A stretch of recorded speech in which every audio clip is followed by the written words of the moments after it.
aspectos netamente legales, ¿sí?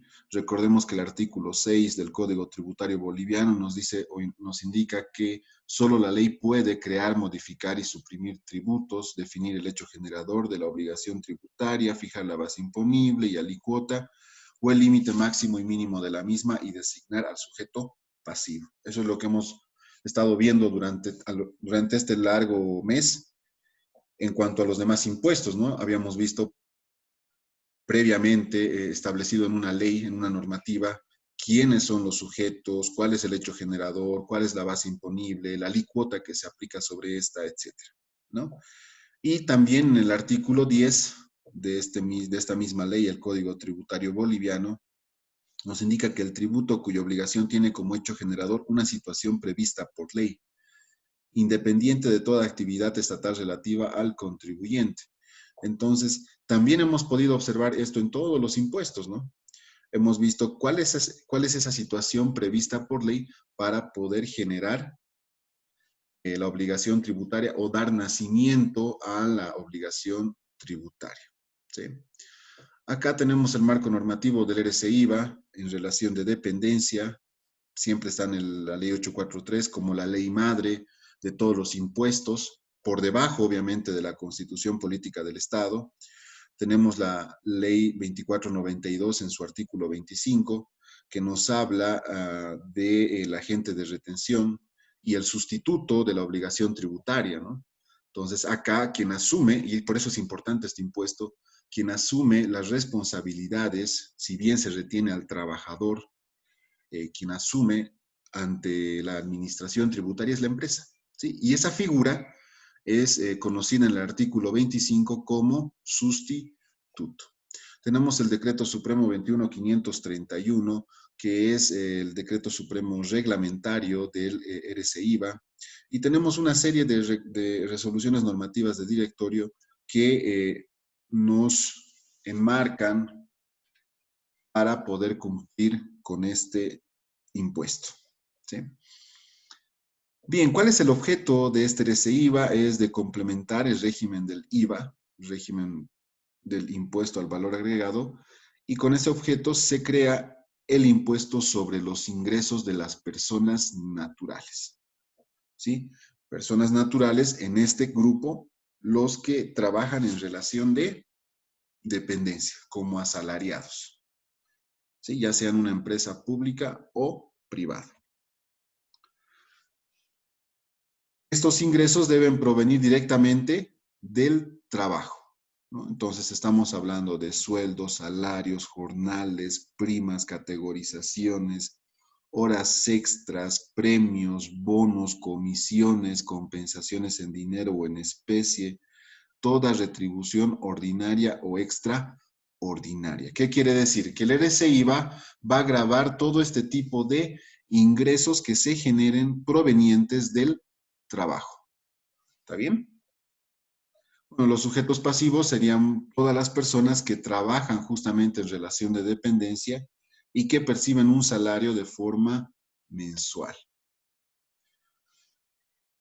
¿Qué se considera ingreso? Al valor o monto total en valores monetarios, en especie, ¿sí? Percibidos por cualquiera de los conceptos del objeto del IVA, los que veíamos anteriormente, ¿no? Todos estos tipos de ingresos forman parte o se consideran dentro del ingreso para la base de cálculo del RCIVA. Los ingresos por concepto de remuneraciones obtenidas en relación de dependencia no integran la base de cálculo. Aquí hay algo muy importante, señores. Las cotizaciones a la AFP es aquella retención que se nos hace al momento de ser dependientes de una empresa, ¿no? Para nuestro seguro a largo plazo. Otras cotizaciones y los beneficios sociales legales vigentes. Hablamos de beneficios como el aguinaldo, por ejemplo, el aguinaldo no estaría dentro de la base de cálculo de este impuesto, la indemnización tampoco estarían dentro de esta base de cálculo los subsidios, ya sean por natalidad, lactancia, prenatal e inclusive el de mortalidad. Sí, el que te pagan cuando, por ejemplo, un hijo tuyo muere, entonces ahí hay un subsidio, ¿no? De sepelio también se lo conoce. Entonces, todos estos conceptos que les estoy mencionando no forman parte de la base de cálculo. Y en la FP hay que tomar en cuenta un adicional, ¿no? Que a partir del gobierno anterior se considera y se lo reconoce como el aporte solidario, pero no el que comúnmente pagamos, sino el adicional. Y esto depende de rangos establecidos por ley que tienen que ver con el total ganado. Vamos a ver justamente ese ejemplo. Deducciones. Cada periodo fiscal podrán deducir en concepto de mínimo no imponible el monto equivalente a 2 salarios mínimos nacionales. ¿Qué quiere decir esto, señores? Que este tipo de contribuyentes podrán deducir 2 salarios mínimos nacionales, ¿sí? A su base de cálculo. Esto ya lo vamos a entender mejor en la parte práctica, pero es como que si mi base de cálculo es 15,000, yo le puedo reducir, quitar 2 salarios mínimos o restar. ¿No? Entonces, esa es una ventaja. ¿Por qué? Porque en cuanto a la esencia de la norma, se toma en cuenta estos 2 salarios mínimos como las compras que realizan las personas naturales dependientes a un trabajo, a una empresa, que realizan compras a el régimen especial o a personas que no tienen NIT. ¿No? Entonces, es por eso que se deduce eso. No te voy a cobrar el 13% de todos tus ingresos netos, porque se supone que gran parte de ese sueldo se puede ir destinado a la compra de personas que no tienen NIT o que pertenecen al régimen especial. ¿Sí? Entonces, es por eso. Solamente son dos, en realidad son cuatro. Lo vamos a ver más adelante.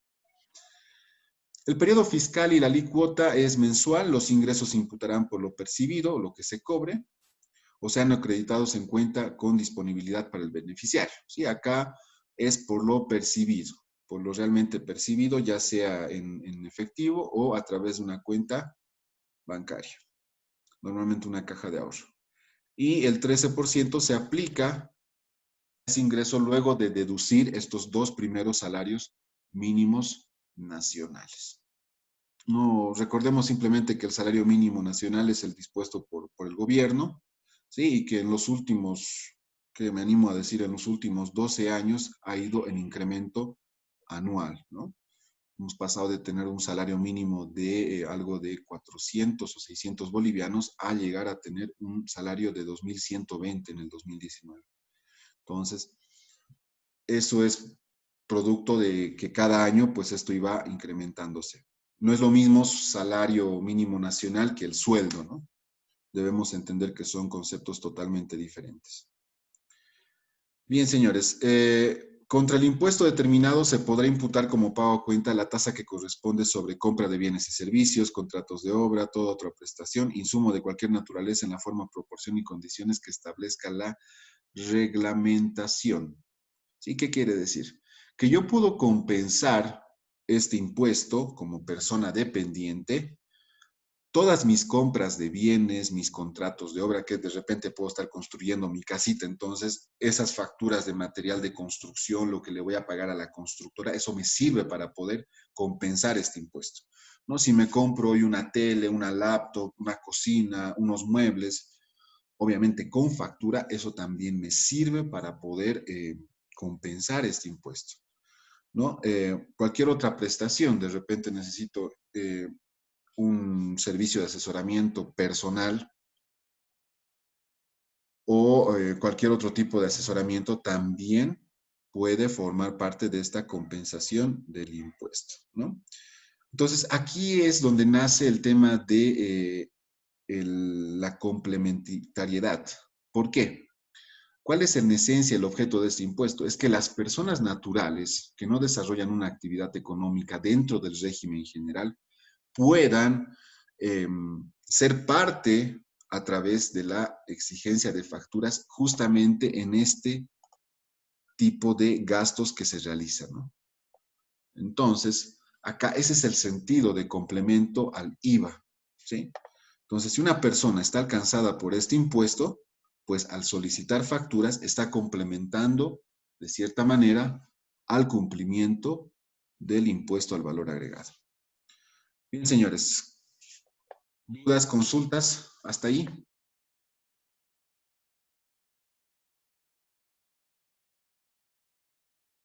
¿Han escuchado de este impuesto? Seguramente.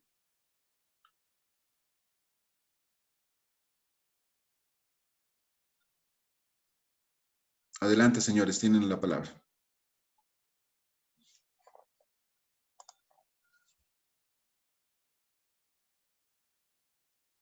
Dicen, entonces este impuesto simplemente lo pagan aquellas personas que en sí dependen de un trabajo fijo, se podría decir.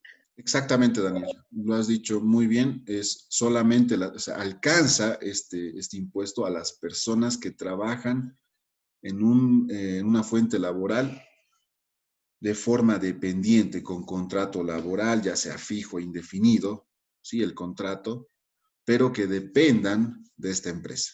¿Sí? Entonces, si ustedes son contratados, por ejemplo, en este tipo de relación, sepan de que van a estar alcanzados por este impuesto.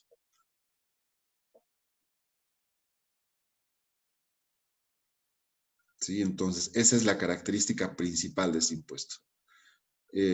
A ver, voy a pedir opiniones. Brenda Jiménez, ¿qué opinas sobre este impuesto?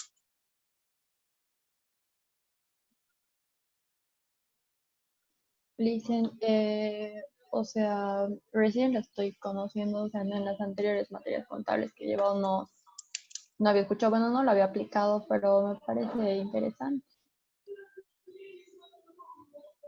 Sí, bueno, es un impuesto que quizás mucho en la práctica, en las anteriores materias, no era muy relevante, ¿no? Porque esto en realidad, en esencia, lo paga el trabajador, no lo paga la empresa. Pero Sí, al ser un sustituto, la empresa tiende a cometer errores, como por ejemplo, no revisar las facturas que recibe en el formulario 110, porque todos estos gastos que mencionaba anteriormente, que ven en pantalla, deben ser verificados y deben ser controlados, revisados por la empresa. El trabajador lo único que va a hacer es presentar su formulario 110 y adjuntar todas sus facturas y nada más. Quien está a cargo del cálculo, de enviar información complementaria sobre este impuesto, de revisar las facturas y de validar esas facturas es la empresa. Entonces, si tú te equivocas al realizar esto, pues lamentablemente a quien van a molestar no va a ser al trabajador. A quien van a molestar, en sentido de molestar que venga y te toque la puerta de la administración tributaria, va a ser a la empresa.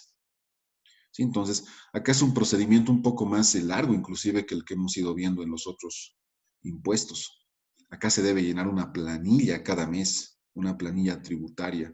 Se debe verificar que todas las personas entreguen hasta una determinada fecha de cada mes sus facturas en un formulario 110. Se debe verificar que estas facturas realmente sean válidas para el aprovechamiento del crédito fiscal. Entonces, estamos hablando más allá de un tema netamente tributario, adicionalmente de un tema administrativo, ¿no? Porque esto incluye de que tú tengas que controlar toda esta área. De hecho, las empresas grandes tienen personas netamente encargadas para este tipo de actividades, ¿no? De controlar el RSIVA de todo su personal. Obviamente estamos hablando de empresas que realmente generan sueldos grandes y que además las personas alcanzadas por este impuesto pues presentan gran cantidad de facturas. Entonces, esa es la particularidad, señores. A ver, Adri, ¿qué opinas? Listen, tengo una duda. Adelante, Carlos. En el caso de los contratistas externos a una empresa, Ujú. ¿hay que pagar el impuesto o es exento? ¿Te refieres a que si yo como empresa contrato a una persona externa Sí, sí, solamente para una prestación específica, no sé, la sí, reparación de algo? sí, digamos, No. un, un ingeniero Ujú. que venga a hacer un proyecto y que Ya. lo contrate por un año como Ah, ya. consultor externo. No, ahí es el otro grupo de contribuyentes. Tiene que ver con el RCIVA independiente. Acá estamos viendo el dependiente, que es el RCIVA indirecto, y el RCIVA indirecto, perdón, el RCIVA directo tiene que ver con los contribuyentes independientes. O sea, en tu ejemplo, Carlos, puede haber tres situaciones y vamos a citar las tres. La primera puede ser que ese ingeniero sea una empresa unipersonal. Ahí lo correcto es que ese ingeniero te emita la factura. ¿Sí? Te emita la factura porque se va a hacer cargo de la supervisión. Estamos hablando de supervisión de obra. ¿Sí? La otra figura puede ser de que ese ingeniero sea un profesional liberal u oficio. Entonces también te va a emitir la factura. ¿Sí? Pero como profesional independiente, liberal u oficio. Y la tercera figura puede ser que sea un consultor y que esté inscrito como RCIVA independiente. Y ese es justamente lo que vamos a ver mañana. Mañana vamos a ver el otro grupo. Entonces tienes tres figuras. Y existe una cuarta figura más. ¿Qué pasa si no se dedica habitualmente? Él trabaja como dependiente en otra empresa, pero que va a trabajar para ti de forma paulatina, de forma paralela, y te va a hacer el servicio porque resulta que es capo y lo quieres contratar a él siempre. Entonces, como no hay una habitualidad, sino que es algo eventual, por más de que sea un año y va a ser un contrato específico, se puede aplicar lo que es las retenciones, ¿no? Por servicios. Entonces, fíjate que tienes cuatro figuras y al momento de contratar es importante de que sepas qué NIT tiene o si no tiene NIT, ¿no? Entonces, en este caso, corresponde, pues, solicitar factura, exigir factura, si es que es una empresa unipersonal, es un profesional liberal u oficio o es un consultor. Corresponde retener cuando no tiene factura y un quinto caso más, un quinto escenario más, Carlos, ¿qué pasa si lo contratas dentro de tu planilla como personal dependiente? Ahí entonces tienes que prever de que esta persona pueda ser alcanzado por el RCIVA en relación de dependencia. Y bueno, seguir todo el procedimiento que vamos a ver enseguida. Entonces, hay diferentes figuras. ¿Qué le cuesta más? ¿Qué le conviene más a la empresa? Y aquí se empieza a analizar eso, ¿no? Si es una persona dependiente de la empresa, ¿va a ser un gasto? Sí, perfecto, pero hasta ahí. No me convendrá que sea empresa porque me va a emitir factura y esa factura me va a generar un crédito fiscal. Mejor, ¿no? Entonces, ahí es donde se empieza a analizar qué escenario es el mejor para contratar este tipo de servicios, ¿no? Entonces, yo, por ejemplo, contrataría a una persona que me provea factura. ¿Por qué? Porque el beneficio es doble. Tributariamente, me beneficia para el crédito fiscal por la emisión de factura y me beneficia para el IVA porque va a ser un gasto totalmente deducible, ¿no? Obviamente respaldando con contratos, con planillas de avance, si corresponde, o con informes de la supervisión de la obra, etc. Entonces, ahí, retención como que no da, ¿no? Simplemente me va a servir para el IVA, pero no para el IVA. Porque la retención, pues, inclusive peor si yo la asumo, ¿no ve? Si la persona no quiere que le retengan y quiere percibir, no sé, 50,000 bolivianos por el contrato, entonces tendré que aumentar la retención y es como que asumo esa retención adicional. Entonces, son estos aspectos, señores, que al momento de contratar cualquier tipo de servicio debemos considerar. Es lo mismo que, por ejemplo, si hablamos de costos, ¿qué me conviene? ¿Endeudarme con el proveedor o endeudarme con el banco? ¿Con quién se endeudarían ustedes para comprar mercadería? Proveedor, ¿Por qué? Proveedor.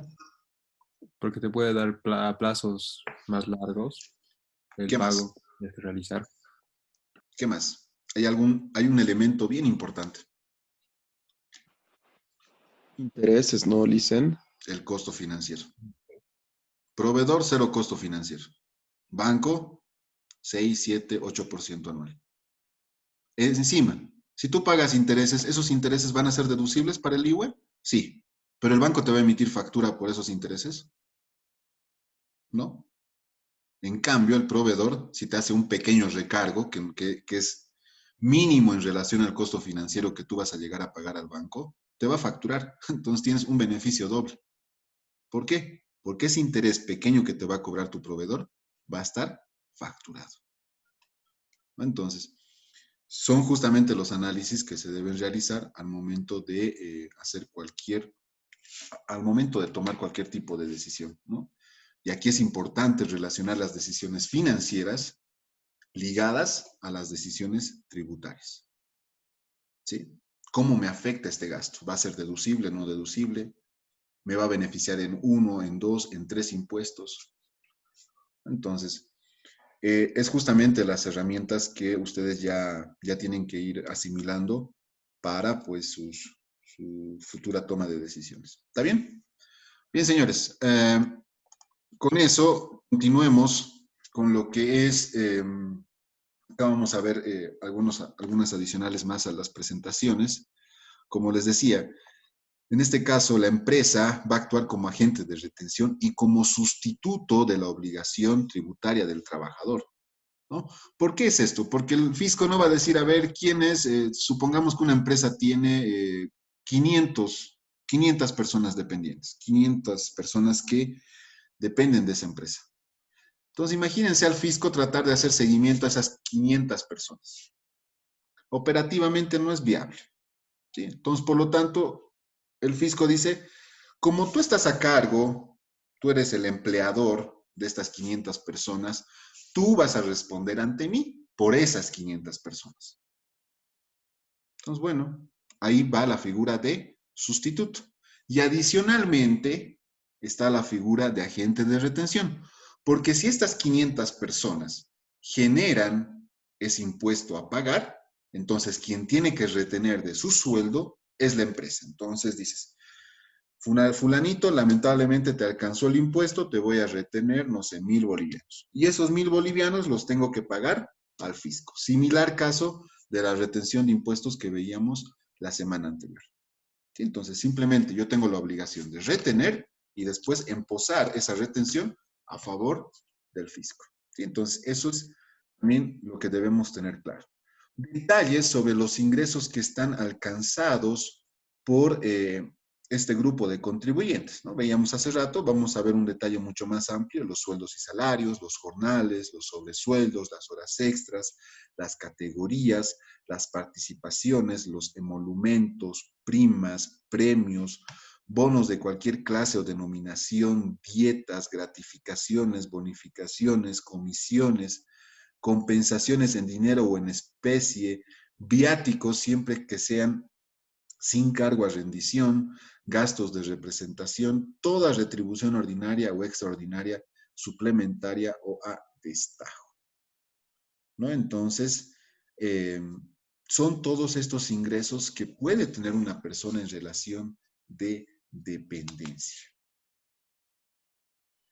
¿Quiénes pagan? Todos los empleadores del sector público. Ahí está, ¿no? Ahí está el tema del sustituto. Todos los empleadores, no dice todos los empleados. Bueno, entonces, volvemos a la figura de sustituto para terminar de entender. Del sector público o privado a través del agente de retención, que es el mismo empleador. No estamos hablando de la misma persona. El empleador va a ser o va a fungir como sustituto de la obligación tributaria y además como agente de retención de la obligación tributaria. ¿Quiénes no pagan? Las personas naturales que perciban. Y acá están el grupo que no paga este impuesto. Les decía, los aguinaldos, los beneficios sociales, indemnizaciones, los subsidios, ¿sí? Ya hemos hablado de cuáles. Otros similares, las rentas de jubilación y pensiones de vejez y los viáticos sujetos a rendición, ¿sí? Y aquí hay que tomar en cuenta dos escenarios en cuanto a los viáticos. Existen viáticos sujetos a rendición y no sujetos a rendición. Los que están sujetos a rendición se presentan con facturas. El descargo se presenta con facturas a nombre de la empresa y la empresa pues asume esa rendición. Pero existen viáticos en los cuales la empresa dice, me quiero olvidar de tus gastos de hospedaje, de transporte, de estadía, etcétera. Entonces te voy a dar un importe estimado y tú puedes gastar en lo que quieras. ¿Quieres irte a un hotel 5 estrellas? Andate a un hotel 5 estrellas. ¿Quieres irte a un hotel pequeño? Andate a un hotel pequeño. Es más, si tienes familiares donde estás yendo, andate donde tus familiares. ¿Sí? No me importa en lo que gastes. Aquí está tu viático. Ese viático, señores, va a formar parte de la base de cálculo del RSI.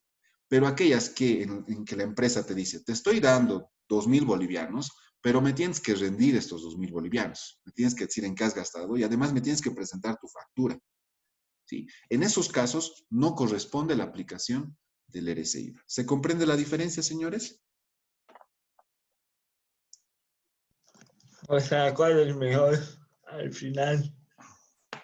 Para la empresa es mejor el sujeto a rendición, porque ese crédito fiscal, por ejemplo, del hotel que vas a pagar, del pasaje que vas a pagar, de la alimentación que vas a pagar, lo puedes llevar como parte de tus estados financieros y pues tienes crédito fiscal y además tienes gasto deducible para tu IVA, ¿no? En cambio, si vas por el otro lado, sin rendición, pues si solamente tienes el gasto deducible para el IVA, ¿no? Ahora, acá tiene que ver también con lo operativo, ¿no? Si es una empresa que viaja constantemente, tienes que tener la capacidad administrativa de revisar esas rendiciones.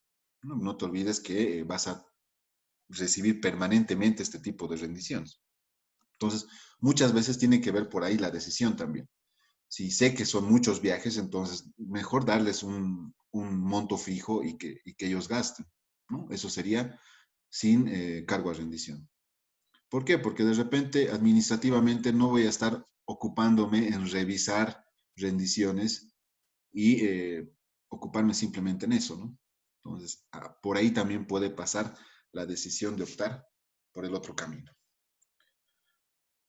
Entonces, señores, esa es un poco todavía esta parte del impuesto. Sabemos que la alícuota es igual al IVA, es el 13%, ¿sí? Sobre esta relación entre los ingresos y los dos salarios mínimos, ¿no? Y los ingresos netos, después de descontar aportes a la AFP y después de descontar, bueno, en este caso, los dos salarios mínimos nacionales. Los formularios que se deben utilizar para este tipo de contribuyentes es el formulario 608, que es lo que vamos a aprender a llenar hoy, el formulario 110, donde cada trabajador puede presentar sus facturas para descontar este impuesto. Y la boleta de pago 1000 siempre y cuando corresponda. El envío de la información es similar al IVA y al IT, ¿sí? Entonces se deben enviar en base al último dígito del NIT, siempre y cuando exista un impuesto retenido, ¿sí?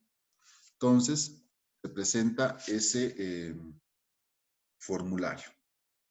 Los ingresos grabados y sus deducciones. Acá, señores, ya vamos a ir viendo en la parte teórica qué deducciones se pueden hacer a estos ingresos, ¿sí? Tenemos inicialmente los dos salarios mínimos nacionales, ¿sí? Y acá debemos considerar el salario mínimo nacional vigente, ¿no? Ahorita estamos con un salario mínimo de 2.120. El año pasado era un salario mínimo de 2.060, ¿no? Anteriormente era 2.000. Entonces debemos respetar ese salario mínimo nacional. El 13% del IVA contenido en las facturas adjuntas al formulario 110 también es una deducción aprobada por ley, ¿sí? Este 13% que yo voy a presentar en mi formulario 110, de todas las facturas de consumo propio, ¿no? Como persona, como trabajador, ¿sí? Similar a lo que veíamos en el formulario 510 de los profesionales liberales su oficio. Todos los gastos personales, voy con mi familia de día de campo, hotel, pasajes, comida, eso me sirve para poder declarar en mi formulario 110. Voy y me compro un equipo, un mueble, un vehículo, me sirve para poder adjuntar a mi formulario 110. También está el 13% de dos salarios mínimos nacionales que tiene similar correspondencia al salario mínimo, a los dos primeros salarios mínimos nacionales. Pero en este caso, le voy a descontar el 13% de dos salarios mínimos nacionales, ¿no? Que corresponde a las compras que el dependiente hubiera efectuado a sujetos pasivos de regímenes especiales, ¿sí? No obligados a dar factura, ¿no? Entonces, acá, señores, nuevamente aparece otros dos salarios mínimos. Entonces, en esencia, podríamos concluir de que aquellas personas que perciban más de 4 salarios mínimos nacionales son los que pueden estar sujetos a pagar este impuesto. Y quienes no alcancen a 4 salarios mínimos nacionales, olvídense, no se preocupen. No deben pagar este impuesto. Las deducciones sociales son el seguro de jubilación, el seguro de riesgo común, la comisión a la AFP, el aporte solidario. Todo eso que suma un 12,71% es lo que nos descuentan en una planilla. ¿Sí? Pero adicionalmente, si nuestro salario supera los 13,000 bolivianos, nuestro total ganado supera los 13,000 bolivianos, nosotros debemos pagar un aporte solidario adicional que va en escala. ¿Sí? 13,000 bolivianos es 1%. Si sobrepasa los 25,000 bolivianos, la diferencia va a ser aplicar un 5% de aporte solidario adicional. Y si sobrepasa 35,000 bolivianos tu sueldo, debes pagar sobre la diferencia un 10% de aporte solidario adicional. Entonces, acá como que vas a no solamente deducir ese 12,71 común que conocemos, que se nos ve, que se nos aplica en nuestra boleta de pago, ¿no? Sino que adicionalmente puedes estar sujeto a pagar otro tipo de aportes adicionales. Dependiendo del sueldo que perciba el dependiente, se puede obtener un saldo a favor del fisco, que este va a tener que ser descontado del sueldo del trabajador y pagado por el empleador como agente de retención y sustituto de la obligación tributaria. Y cuando existe un saldo a favor del dependiente, este puede ser, al igual que el IVA, pues trasladado para compensar siguientes periodos. Aspectos importantes. Los saldos de un dependiente no podrán trasladarse a otros dependientes. ¿Qué quiere decir? Yo me estoy retirando y tengo un IVA acumulado de 15,000 bolivianos. Se los quiero pasar a mi esposa. No puedo. Se lo quiero pasar a mi primo. No puedo. Ese IVA, ese saldo de IVA es del trabajador. En caso de retiro del dependiente de existir un saldo a su favor, el mismo se mantiene para la siguiente fuente laboral. ¿Qué quiere decir? Voy a cambiar de empresa. Me estoy yendo a trabajar de la empresa A la empresa B. Y resulta que en la empresa A yo tenía un saldo de IVA de 20,000 bolivianos. Resulta que me había comprado un auto años anteriores y se arrastraba un saldo. Esos 20,000 bolivianos de IVA acumulado van a pasar a la siguiente empresa, ¿sí? Porque yo estoy yendo a trabajar a otra empresa, por lo tanto me corresponde traer mi saldo de IVA.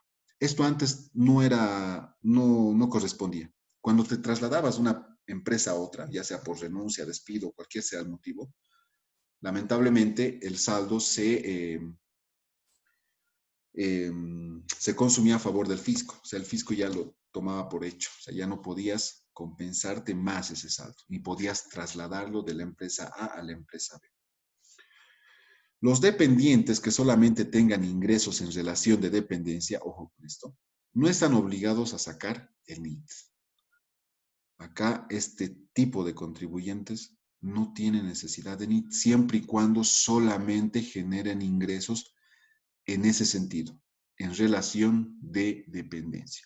Ahora, si tú te quieres dedicar adicionalmente a ofrecer servicios de consultoría como profesional, ahí ya tienes que sacar tu NIT y emitir factura y es otra actividad. Puedes tener una actividad como dependiente y como independiente. Bien, señores, hasta acá. ¿Qué les parece? A ver, vamos a ir preguntando. Martín.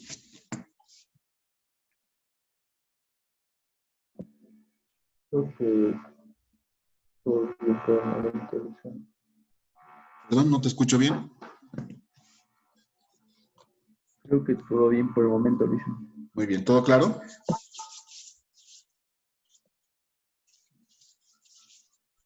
Sí, ahorita no se me ocurre ninguna duda. Muy bien, muy bien. Pablo. Está claro, Lisa. Muy bien. Melanie. Sí, Listen, igual todo claro.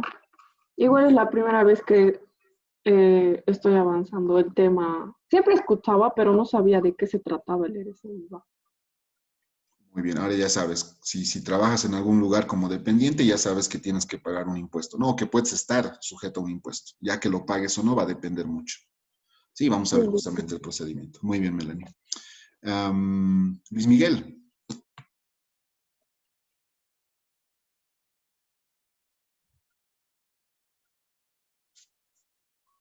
Luis Miguel.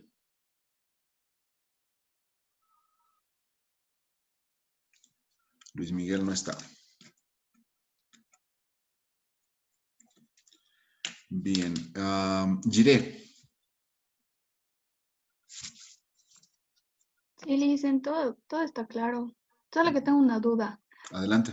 ¿Qué pasa en caso de fallecimiento? Los saldos. No, se computan a favor del fisco. O sea, no Entiendo. puedes ir tú, digamos, como, no sé, su hijo de la persona que ha fallecido, ir, mi madre tenía crédito fiscal acumulado, quiero que Claro. pase a mi favor. No se puede. Ya le dice. Ujú. Ujú. Muy bien. Muy bien, señores. Continuamos, ya estamos acabando con la parte teórica. Como ven, no es muy complicada. Ya en la parte práctica vamos a ver dos procedimientos. El primero es realizar la planilla tributaria, justamente que tiene que ver con un llenado, ¿sí?, de todo el personal, y acá justamente lo vamos a relacionar con el IUE. Bien, el agente de retención o empleador, también sustituto de la obligación tributaria, presentará y pagará en base a la planilla tributaria, ¿sí? Entonces, la base para poder llenar el formulario 608 versión 3 es la planilla tributaria, siempre y cuando tenga en los meses retenciones por conceptos de RC, IVA, consolidado del total de los dependientes a través de la oficina virtual. ¿Cuándo?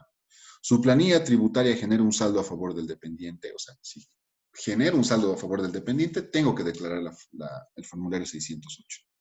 Su planilla tributaria genera un saldo a favor del fisco impuesto a retener, peor necesariamente, porque a través de ese formulario voy a realizar el pago de este impuesto retenido. Uno de sus dependientes haya presentado formulario 110. El hecho de que un dependiente presente un formulario 110 también me obliga a tener que presentar este formulario 608, ¿no? Todo esto se realiza en el aplicativo Facilito Dependientes, ¿sí? Entonces, acá nosotros debemos considerar que también debemos mandar esta planilla tributaria de forma digital, ¿sí? Entonces, acá tenemos un pequeño cuadrito donde vamos a hacer un resumen de cuáles son las obligaciones con las que se deben cumplir, ¿sí?, tanto las empresas unipersonales como jurídicas, ¿sí? Presenta y o envía el formulario, o sea, la planilla tributaria y la declaración 608 o el formulario 608. Sin dependientes, o sea, si una empresa no tiene dependientes, que puede ser al inicio, sobre todo, no debe presentar ni la planilla tributaria ni el formulario. Con dependientes que tienen un total ganado menor a 7,000 bolivianos o menor a 4 salarios mínimos nacionales, tampoco, ¿sí?, no tienen la obligación ni de llenar la planilla tributaria ni de declarar el formulario 608. Con dependientes que tienen un total ganado mayor a 7,000 bolivianos, sí corresponde enviar la planilla tributaria, pero como no va a haber, si es en caso de que no exista retención del RC-IVA, no corresponde el formulario o llenar el formulario 608. Con dependientes que tienen un total ganado mayor a 7,000 bolivianos, sí corresponde la planilla tributaria y sí corresponde el formulario 608. Esto yo lo resumo más sencillo. Si tienes personas que ganan más de 4 salarios mínimos nacionales en tu empresa, tienes que mandar ambos. Tienes que mandar tu planilla tributaria y tienes que mandar tu formulario 608. ¿Sí? Es importante saber que las personas en relación de dependencia podrán presentar sus facturas en un formulario 110. ¿Sí? Acá dice cuando estos tengan un ingreso menor a 4 salarios mínimos nacionales. Incluso cuando se tengan 4 salarios mínimos nacionales como sueldo promedio. ¿Qué quiere decir, señores? Que si yo gano menos de 4 salarios mínimos nacionales, tengo el derecho de presentar mi formulario 110. ¿Sí? Acá no te discrimina si quieres la ley. Este gana poquito, entonces, ¿para qué va a presentar? No. Igual, yo si quiero puedo. ¿Por qué? Porque ¿qué pasa si en algún momento me ascienden de puesto, me mejoran mi sueldo, etcétera? Entonces, en algún momento ese crédito fiscal que yo puedo reunir en mi formulario 110 me puede servir más adelante. ¿O qué pasa si me voy de la empresa a una mejor empresa con un mejor salario? Entonces, ese crédito fiscal acumulado me lo puedo llevar a la otra empresa. Entonces, acá no interesa de que ganes menos de 4 salarios mínimos. Tienes igual el derecho de presentar tu formulario 110, ¿no? Y acá tenemos que ver ciertos requisitos para la presentación de facturas. Y estos requisitos en realidad los tiene que tomar en cuenta la empresa porque son ellos quienes van a revisar estos requisitos. Primero, documento original. Que haya sido dosificada por la administración tributaria. ¿Qué quiere decir? Que no sea una factura trucha, que no sea una factura vendida, ¿sí? Que consigne la fecha de emisión y ésta se encuentre dentro del periodo a liquidar del impuesto, ¿sí? Entonces, esto tiene que ver con el periodo que yo puedo presentar. Puedo presentar con 120 días a ver, me refiero a que si yo presento mis facturas 110, en mi formulario 110 las puedo presentar con 120 días anteriores en fecha de emisión.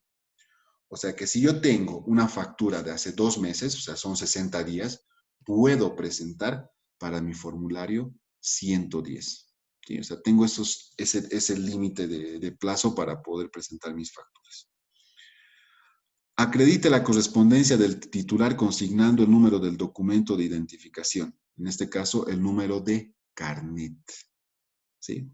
Entonces, las facturas que yo voy a presentar como empleado, como trabajador, deben estar a nombre de mi carnet de identidad. No sé si les ha pasado. Algún familiar no les ha pedido, sácamelo factura a mi número de carnet, por favor, es que tengo que presentar para mi RCI. ¿Les ha pasado en alguna ocasión, señores? A mí me pasa con la gasolina. Y es justamente por este motivo, ¿no? Porque esas facturas les sirven a las personas para poder declarar en su formulario 110, ¿no?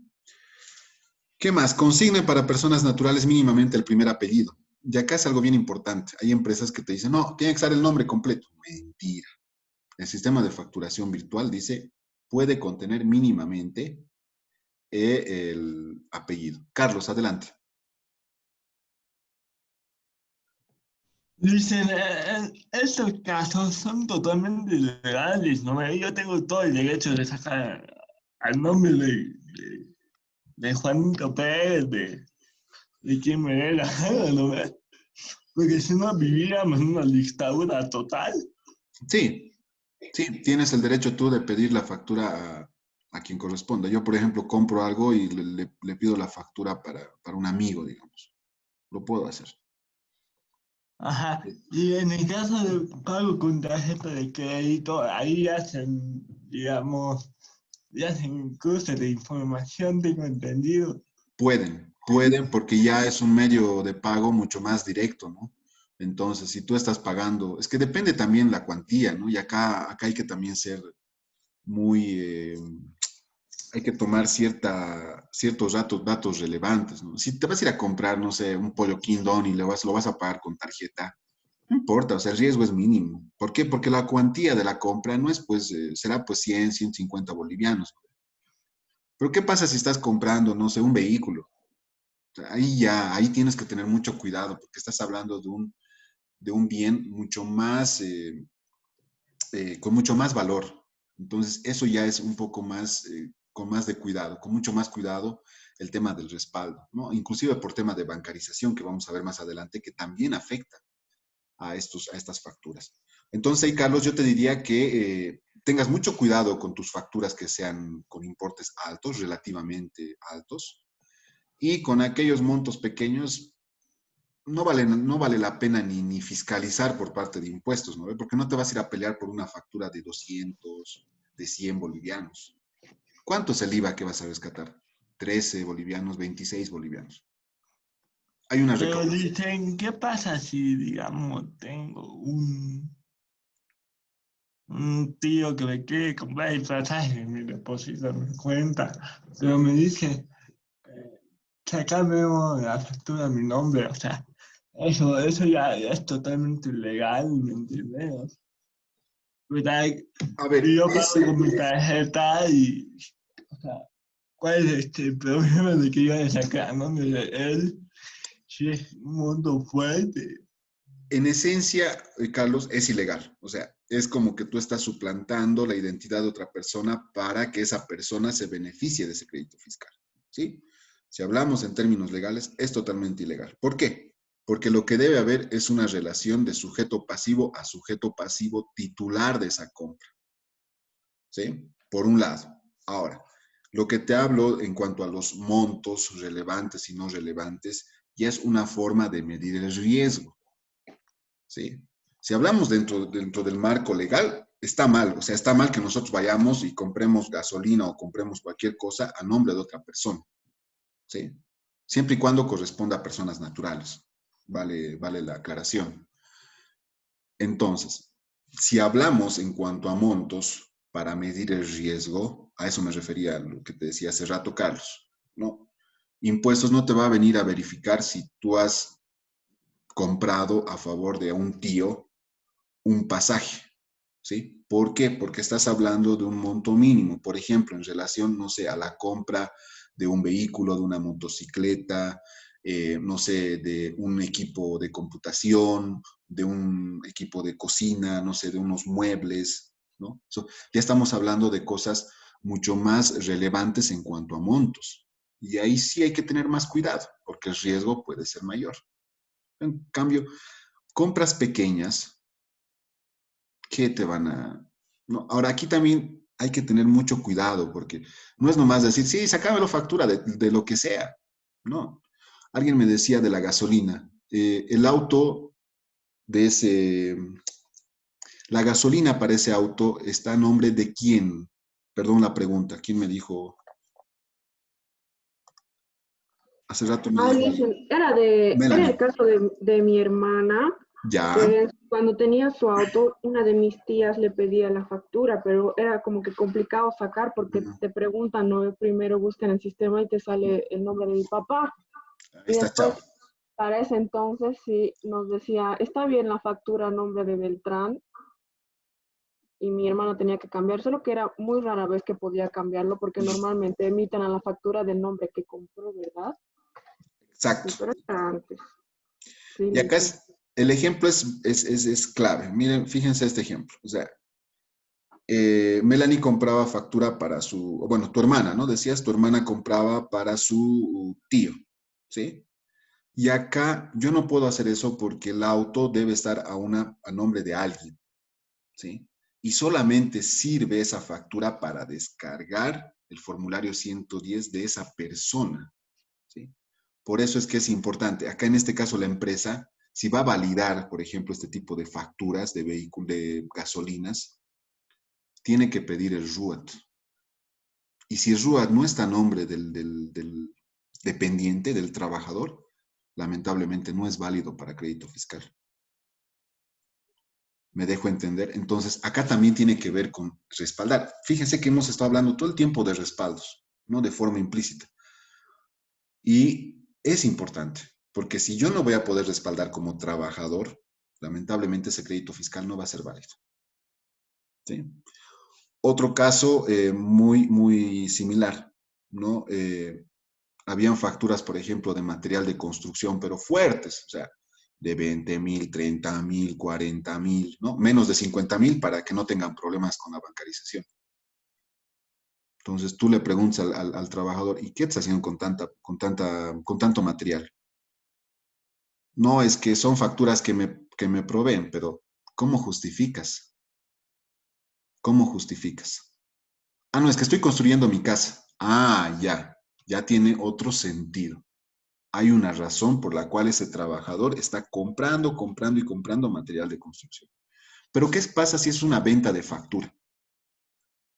No hay justificación, no hay una casa, incluso el trabajador vive en alquiler. Entonces, es un riesgo. Entonces, volvemos al tema del respaldo. Si yo no sé respaldar, en este caso como trabajador, ¿no? Ya no como empresa. Si yo no respaldo correctamente mis facturas para mi formulario 110, tengo el riesgo. El riesgo va a estar ahí presente. ¿Sí? Entonces, ahí hay que tener mucho cuidado, Carlos. Esto quiero que me entiendan bien, ¿no? Bajo el marco legal, no es correcto. No es correcto sacar facturas a nombre de terceros. Pero si queremos medir el riesgo tributario, obviamente, ahí sí podemos hacer una discriminación, ¿no? Es lo mismo que comprar tarjetas Viva cuando tu línea es Entel, ¿no ve? Entonces, reunímelo tarjetitas de tu línea prepago. Pero yo soy Tigo, ay, yo soy Entel, no importa, igual lo voy a descargar para mi formulario 110, ¿no? Entonces es fácil ahí darse cuenta, ¿no? Y la empresa tiene que ser muy intuitiva en este sentido. Si la empresa no verifica esto, pues lamentablemente la empresa es la que va a tener que asumir en algún momento la responsabilidad como sustituto de esta obligación tributaria. ¿Se entiende, señores, esto? ¿Carlos se comprende? Sí, dice, no, o sea, básicamente que la empresa es netamente responsable de las facturas, aunque el trabajador haya cometido el delito. No, acá la empresa debe justamente depurar estas facturas, porque hay un proceso de revisión, y eso es lo que vamos a ver justamente. El trabajador entrega cada 20 las facturas en su formulario 110, y el empleador, o sea, la empresa, tiene un tiempo hasta antes de pagar hasta antes de declarar en su fecha de vencimiento. Entonces, en ese periodo, tiene la obligación de revisar, ¿no? Entonces, normalmente las empresas pues revisan aquellos importes muchos más, los más altos. ¿Por qué? Porque son los más relevantes dentro de ese formulario 110. Entonces, si por ejemplo ven una compra de vehículo, un ratito, acá, Juanito, tienes que presentar tu bancarización, ¿sí? Tienes que presentar tus documentos de pago. He pagado con crédito bancario, ya, tráeme el contrato, una fotocopia del contrato bancario. Ya, pero el contrato solamente es por la mitad. ¿Y la otra mitad cómo has pagado? He pagado con efectivo. Trae el depósito que has efectuado a la casa de, no sé, en este caso Toyota incluso. ¿Dónde está la fotocopia del pago? ¿No? Entonces, eso ya es trabajo y por eso es justamente la carga administrativa adicional que tiene una empresa al tener dependientes, ¿no? En el sentido tributario. Entonces, la empresa es quien tiene que tener el cuidado de verificar estos hechos, ¿no? Y si ve algo raro, entonces no, automáticamente tiene que decirle, no, lo siento mucho, esta factura no sirve para tu formulario 110, no entra. ¿Sí? ¿Por qué? Volvemos al concepto de sustituto, ¿no? Porque quien va a asumir en algún momento la responsabilidad sobre ese impuesto es la empresa. No lo van a ir a molestar a Juanito. Juanito va a estar de repente ya en otro trabajo cuando pase la verificación. ¿Sí? Entonces acá es importante, muy importante, el filtro que realice la empresa con sus dependientes. ¿Sí? ¿Se comprendió? ¿Se terminó de comprender esta parte, señores?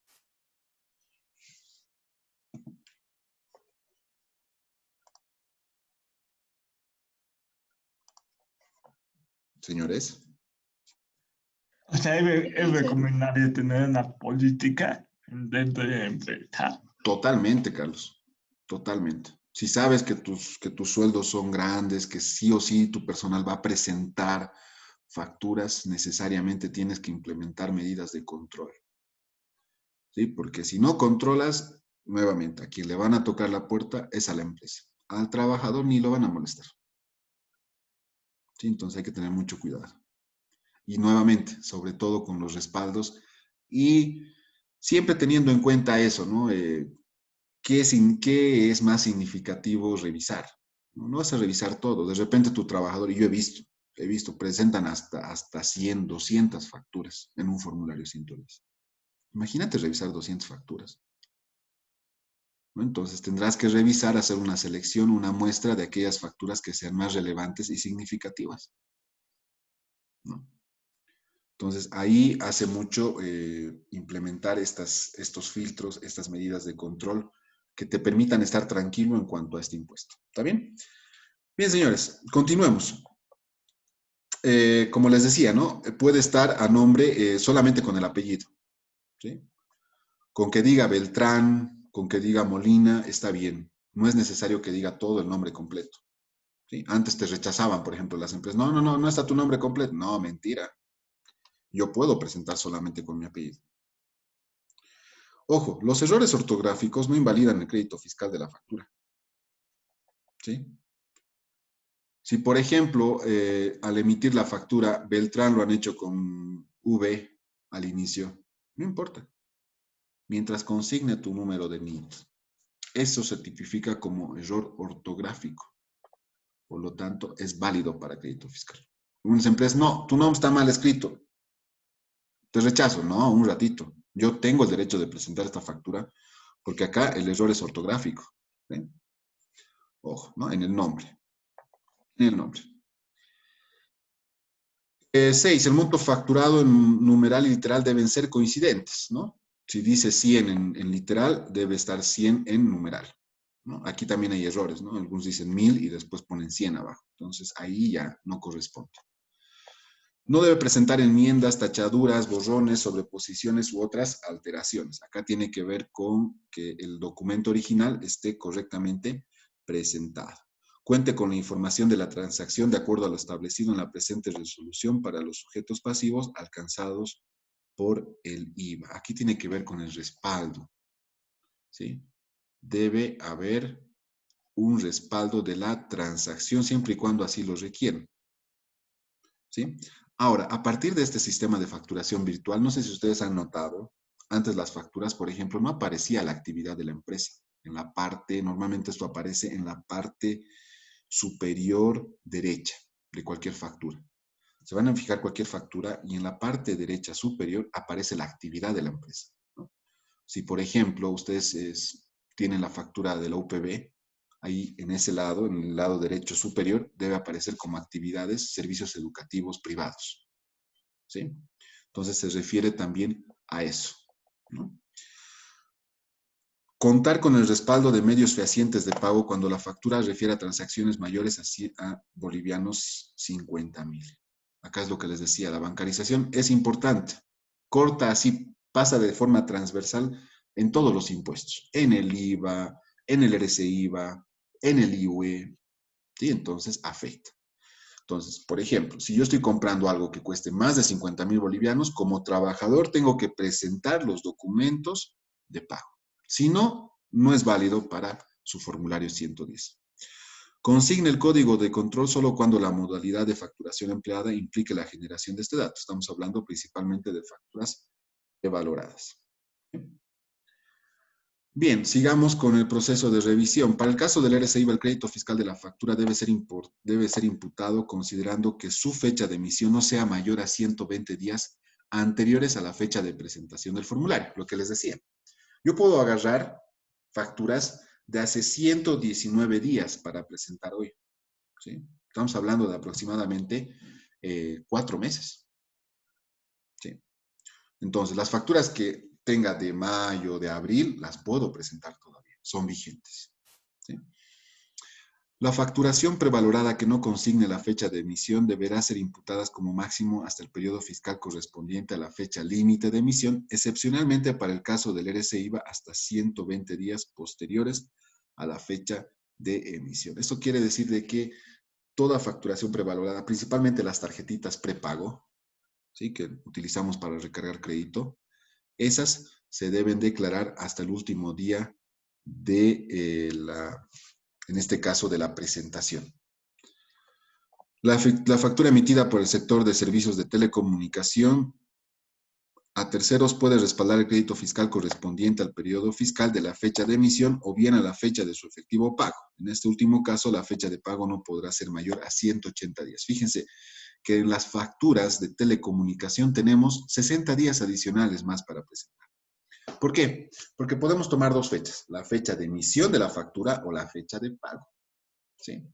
Normalmente la fecha de emisión es cada 30, 31 y la fecha de pago puede ser posterior a esa fecha. Entonces, tengo esa ventaja, ¿sí?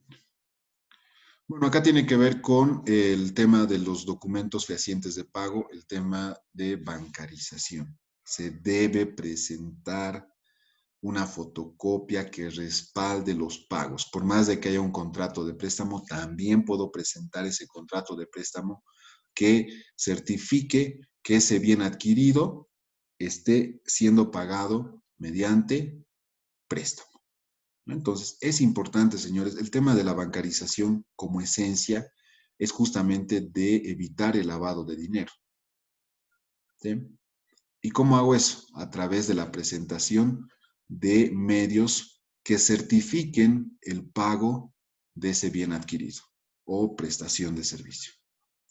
¿Sí? Entonces, eso es importante. Si tus transacciones superan los bolivianos 50.000, ojo, alerta, siempre alerta, porque tienes que respaldar. Bien, acá tiene que ver. Adelante, Carlos. Tengo una duda, y en caso de que, digamos, una factura sea manipulada en la parte de atrás, ya sea al escribir una nota o anotar un número de teléfono por el apuro, eso ya no vale, ¿verdad? ¿En la parte adelante o en la parte trasera de la factura? En el En la reverso, parte trasera. no, no pasa nada, Carlos. Mientras tú no borres ningún dato, como la fecha, como el importe, como el nombre, no pasa nada. Oh, ya, Sí, ya no dicen, pasa nada. No gracias. invalida el crédito fiscal. De nada. Listen, Adelante. y también digamos que afectaría si estuviera sucia o manchada, ¿sí? Si está borrando algún dato, es que eso es lo importante, ¿no? Si está borrando algún dato importante, lamentablemente no es válido para crédito fiscal. Pero si de repente es una mancha de aceite, ¿no? Que es lo que normalmente pasa cuando ponemos en cualquier lugar la factura, pero todavía se nota el dato y es visible, o sea, es visible principalmente, legible, entonces no hay problema, es válido para crédito fiscal. Bien. Ah, ya, gracias. Muy bien. Bien, señores, pasemos a lo último antes de pasar ya al ejemplo. Tiene que ver con los plazos.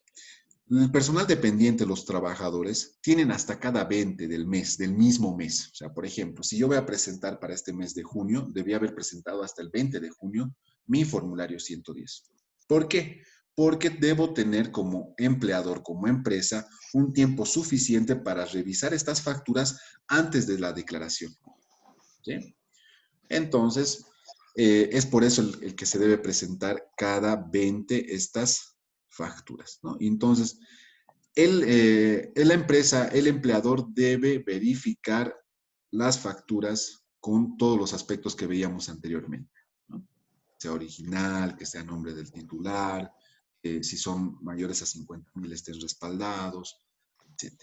Bien, señores, algo más que adicionar acá es que la empresa está obligada a resguardar por el tiempo de prescripción estos formularios. No, imagínense que una persona cada mes presente 200 facturas. En el año, la documentación que se hace, ¿no? Y tienes que guardarlo por 8 años, ¿no? Porque tomas el rol de sustituto, el de agente de retención. ¿Sí? Eso es, señores, en resumen, con lo que corresponde al RCIVA. Vamos a pasar ya a la parte práctica para justamente entender cómo es que se aplica todo esto. No sé si hay alguna duda, alguna consulta antes de pasar.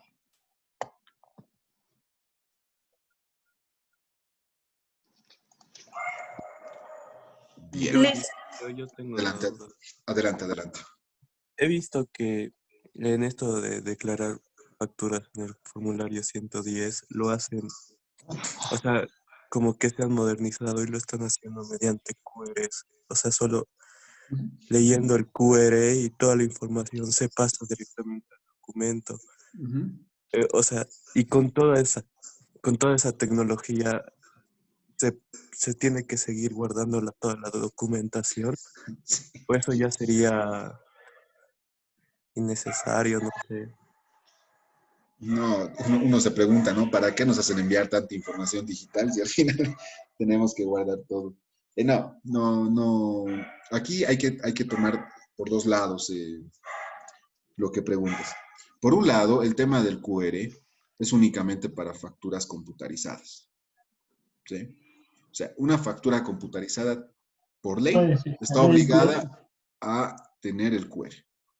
Pero todavía tenemos las facturas manuales, ¿no? Entonces, un trabajador puede tener facturas manuales y facturas computarizadas. Las facturas computarizadas, yo agarro el aplicativo de impuestos que se llama QR Quirquincho, ¿sí? Es una aplicación gratis donde tú bajas esa aplicación, vas haciendo la lectura del QR y se genera los datos para que eso se enlace directamente con tu formulario 110. ¿Qué te evita esto como trabajador?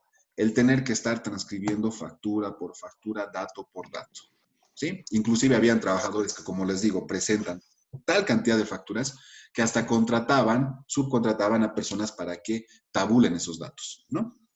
¿Cuál es el beneficio dentro de este proceso? El margen de error. El tabular un dato de una factura de forma manual puede incurrir a diferentes errores de typeo, de tabulación. Eso hace que tus datos puedan ser incorrectos en tu formulario 110. Con el QR te evitas de eso, ¿no? Por una parte.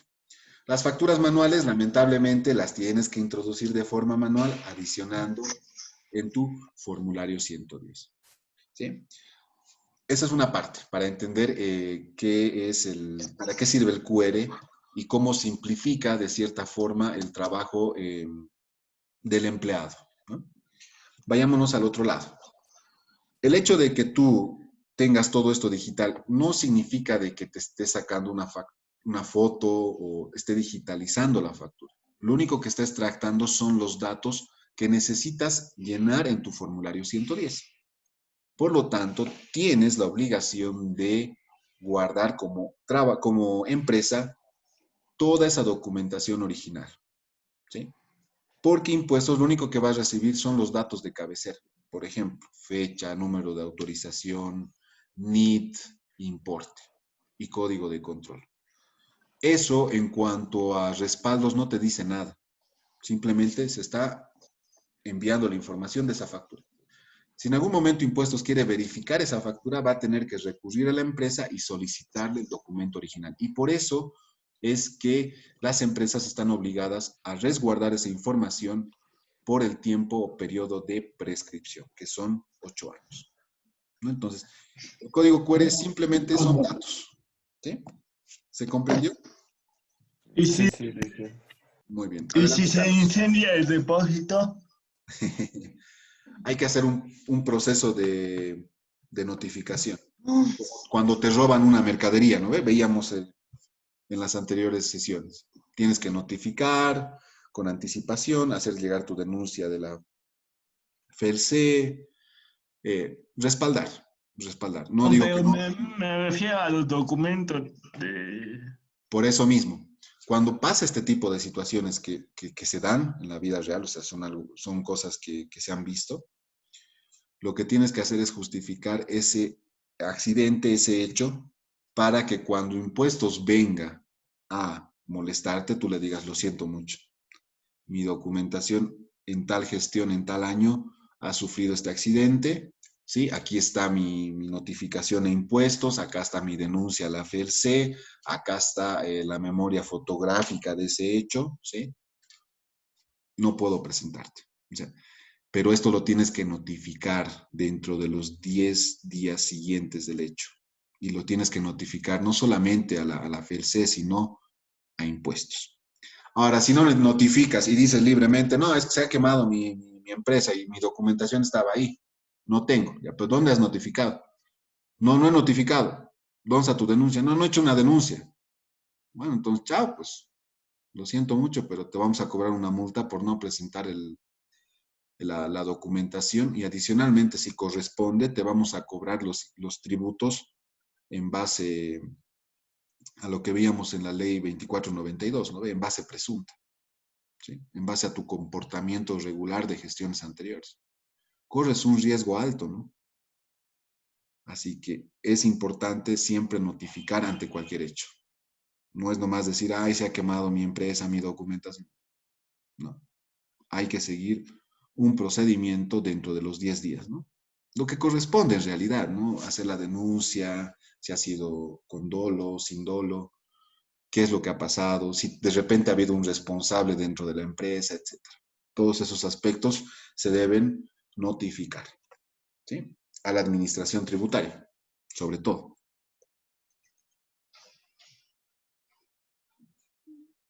Bien, señores. Si no hay más dudas, pasemos a la parte práctica, ¿sí?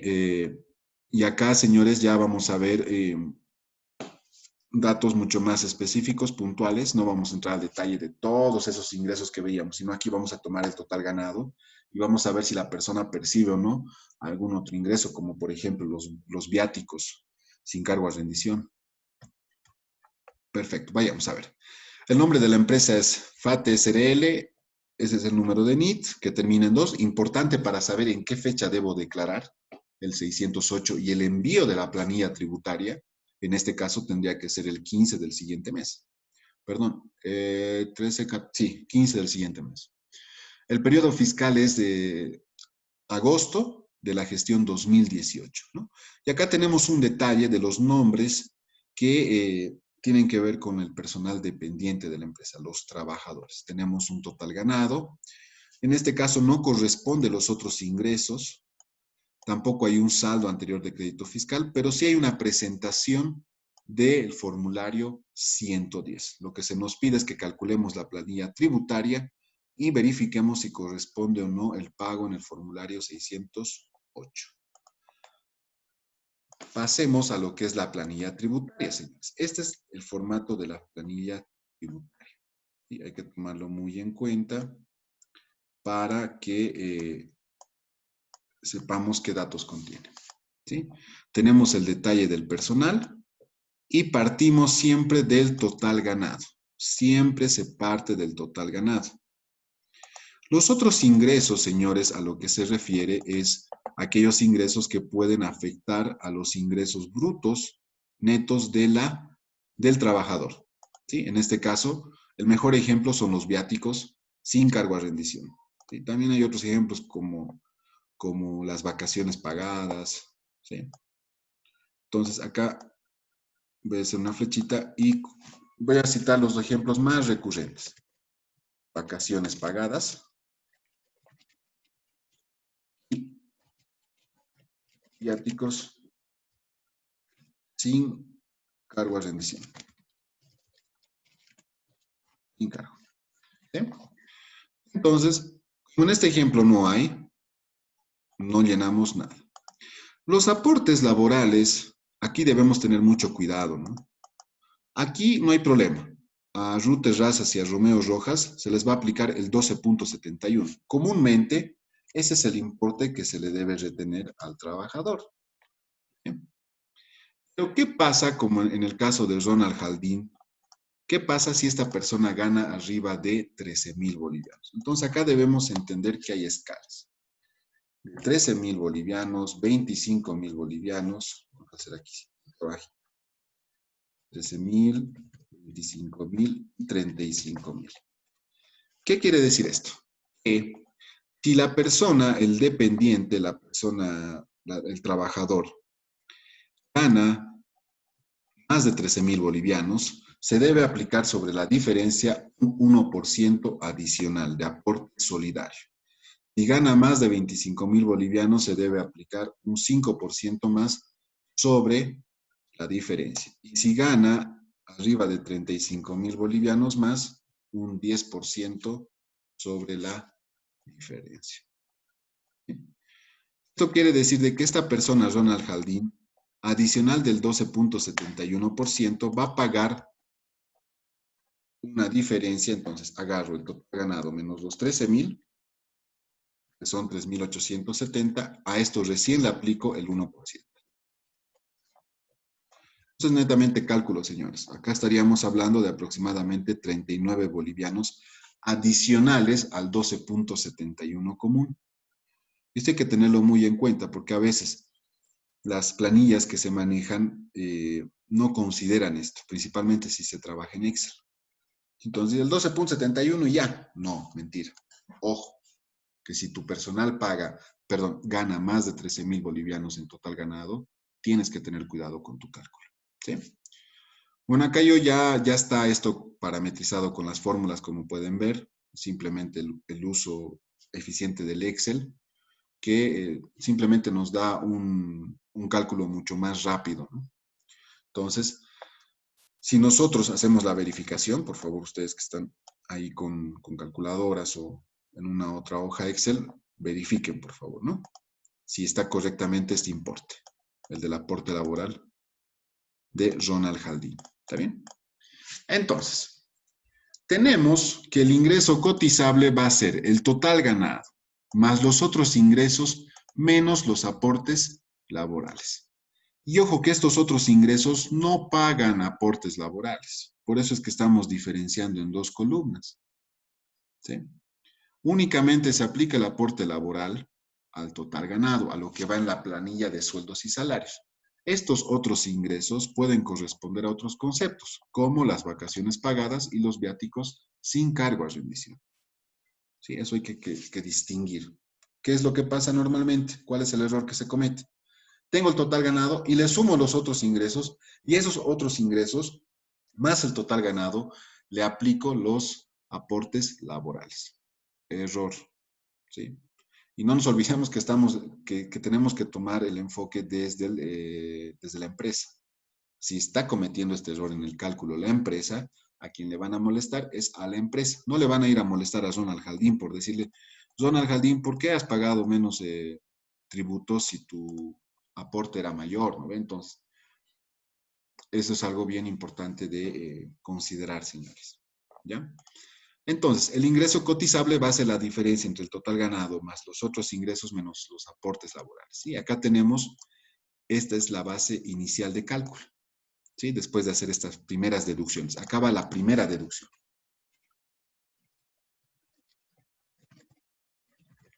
La primera deducción es justamente los aportes laborales. Tenemos una segunda deducción que tiene que ver con los dos salarios mínimos nacionales. Entonces acá nuevamente tengo una segunda deducción. Debo disminuir. Fíjense acá lo interesante. El salario mínimo es 2.060. Dos salarios mínimos nacionales representan 4.120. ¿Qué pasa con el señor Romeo Rojas? ¿Alguien me puede decir?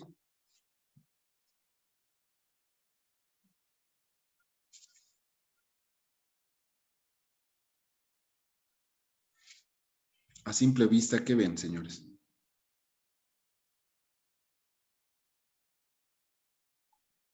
Está por debajo. ¿Por qué?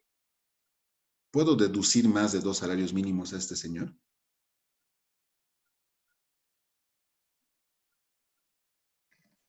No, creo que no, Licen. ¿Por qué no? Porque su sueldo es menos de dos salarios mínimos. Perdón, su ingreso cotizable es menos de dos salarios mínimos nacionales. Por lo tanto, la base de cálculo concluye ahí. Solamente hasta donde alcance. Entonces, voy a deducir solamente hasta 3.666.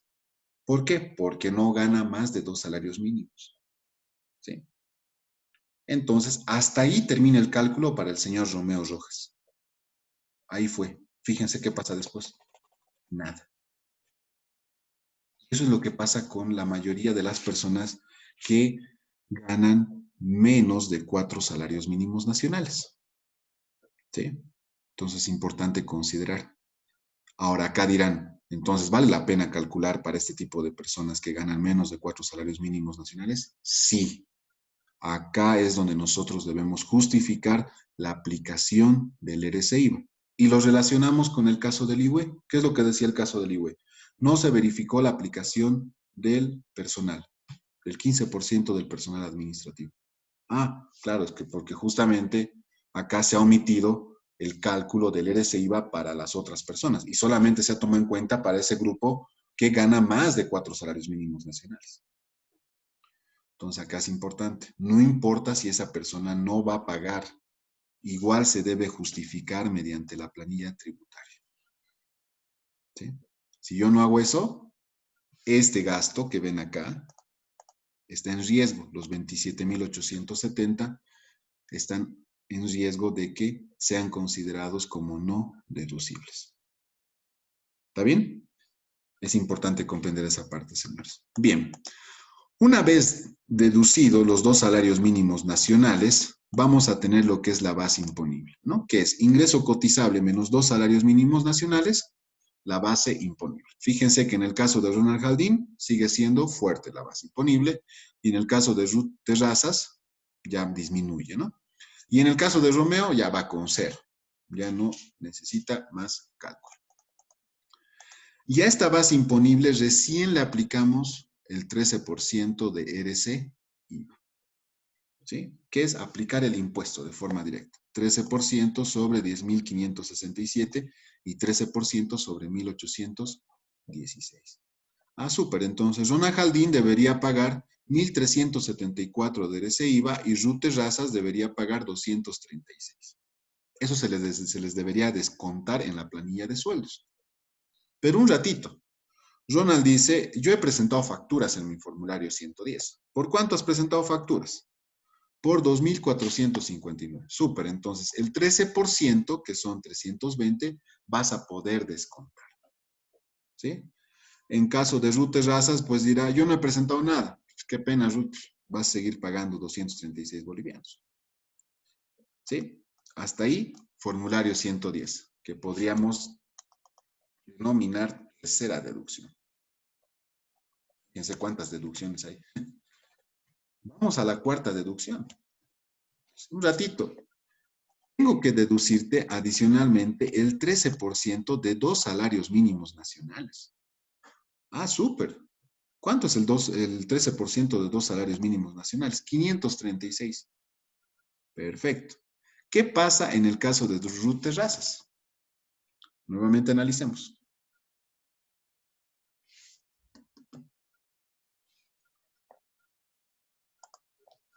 ¿Qué pasa, señores?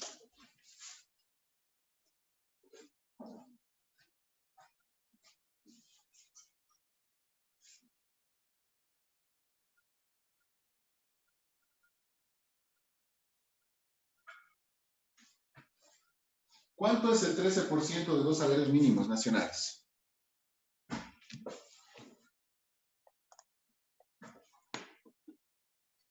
Señores.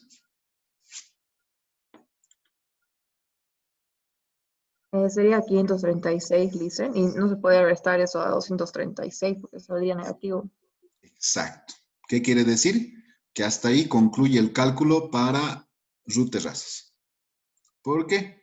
Porque esta persona, pues, su RC IVA original era 236. Con la deducción de 2 salarios mínimos nacionales, entonces, solo se deduce hasta ese importe. Es más, pero hasta ahí corresponde la deducción. Entonces, hasta ahí concluye el cálculo de esta señora. ¿Sí? Entonces, ya estamos viendo 2 formas en las que se puede parar el cálculo. ¿Sí? Ojo. Perfecto. Hacemos. Claro que sí. Nuevamente. Hasta el RC IVA todos claros, ¿no ve? Hasta la columna que estoy marcando. Es el 13% que proviene de la base imponible, la aplicación del 13%. Ronald Jaldín dice, ya yo debo al fisco o me tienen que descontar 1.374 y Ruth resulta que tiene que pagar 236. Ronald Jaldín presenta un formulario 110 donde se beneficia del 13% que equivale a 320 bolivianos. Feliz Ronald Jaldín porque va a decir, ya, de los 1.374 que tenía que pagar, me van a descontar 320 porque he presentado mi formulario 110. Ruth Terrazas, pues no presentó nada, por lo tanto no tiene con qué compensar. Tenemos hasta ahí la tercera deducción. Pero hay una cuarta deducción que tiene que ver con el 13% de 2 salarios mínimos nacionales. Por eso, fíjense, voy a marcar 2 salarios mínimos nacionales y el 13% de 2 salarios mínimos nacionales. En esencia, eso les decía al principio, solamente alcanza este impuesto para pagar a las personas que ganen o que tengan ingresos cotizables mayores a 4 salarios mínimos nacionales, ¿no? Entonces, en el caso de Ronald Jaldín, se va a deducir el 13% de 2 salarios mínimos nacionales íntegros, 536. Pero en el caso de Ruth Terrazas, solamente se va a deducir 236 bolivianos. ¿Por qué? Porque ese es su impuesto a pagar. Entonces le digo a Ruth, no vas a pagar porque como te tengo que descontar 2 salarios, el 13% de 2 salarios mínimos nacionales, ¿sí? Ya te alcanza para no pagar. Entonces feliz, ¿sí? Por eso es que acá solamente se va a deducir 236. No podía deducir 536 porque ya me estaría sobrepasando al límite del impuesto determinado, ¿no? Es lo mismo que ha pasado con Romeo Rojas, ¿recuerdan? Romeo Rojas tenía un ingreso cotizable de 3.666. ¿Solo le he descontado 2 salarios mínimos? No, hasta ese importe. ¿Por qué? Porque a partir de ahí ya no le va a corresponder realizar el cálculo del pago de este impuesto. O sea, el hecho de que no gane más de 2 salarios mínimos nacionales ya es suficiente para que esta persona no pague ese impuesto. ¿Sí? ¿Se comprendió, señores?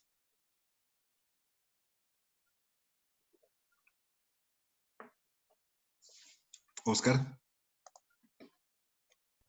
Dicen, sí, está un poquito más claro. Muy bien. Entonces, tenemos que considerar que el límite justamente es hasta donde yo pueda deducir. En el caso de Romeo Rojas, solamente alcanzó a la segunda deducción. ¿Por qué? Porque su sueldo no excedía a más de 2 salarios mínimos nacionales. Por lo tanto, ahí se corta.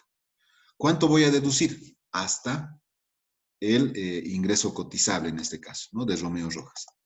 En el caso de Ruth Terrazas, pasa la segunda deducción, que son 2 salarios mínimos nacionales, pero al deducir el 13% de 2 salarios mínimos nacionales, ahí se corta. ¿Por qué? ¿Cuánto gana Ruth Terrazas? 6.800. Cotizable, ingreso cotizable, 5.936. Eso es menos de 3 salarios mínimos nacionales y mucho menos de 4 salarios mínimos nacionales.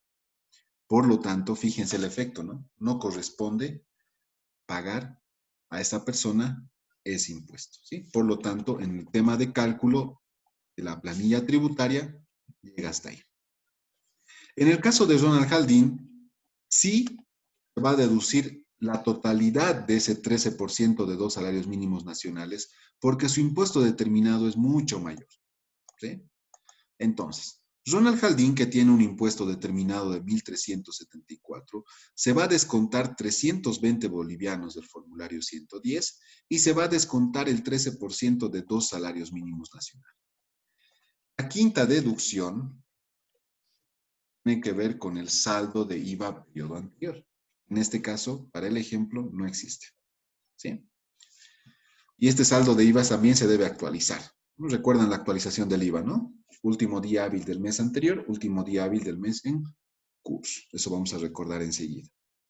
Por lo tanto, fíjense, el importe es mayor, por lo tanto, el saldo va a ser a favor del fisco.